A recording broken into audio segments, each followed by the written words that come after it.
Il tumore alla prostata è la neoplasia più frequente tra gli uomini nel Veneto, con oltre 3.000 nuove diagnosi all'anno. Le cure riescono a garantire percentuali alte di guarigione, con una sopravvivenza a 5 anni superiore alla media nazionale, ma restano i casi più avanzati e questa è la sfida nel potenziamento del trattamento. In Veneto, attraverso il Servizio Sanitario Regionale, è partita la prima terapia con i radioligandi, che combina la medicina nucleare con l'oncologia di precisione. La terapia con radioligandi è una terapia con radiofarmaci. I radiofarmaci sono farmaci a tutti gli effetti, ai quali è legato un atomo radioattivo attraverso il quale riusciamo a fare una radioterapia. Quindi è un concetto opposto a quello che sostiene la classica radioterapia a fasci esterni. Quindi i nostri sono farmaci radioattivi, selettivi, precisi, che vanno a un target e portano radioattività, quindi vanno a danneggiare quel target grazie alla radioattività, quindi radiofarmaci.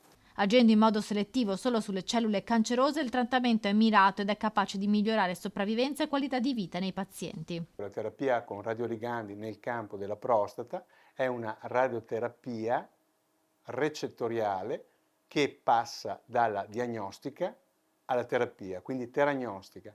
Abbiamo radiofarmaci per diagnostica che ci permettono di identificare il target e un radiofarmaco analogo, quasi identico, dove cambia solo l'isotopo radioattivo, poi viene utilizzato per la radioterapia.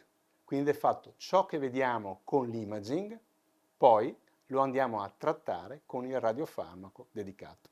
Il Veneto ha identificato 4 centri specializzati per garantire l'accesso a questa nuova terapia: l'Istituto Oncologico Veneto di Padova, l'Ospedale Sacro Cuore Don Calabria di Negrar e l'Ospedale dell'Angelo di Mestre e quello San Bortolo di Vicenza.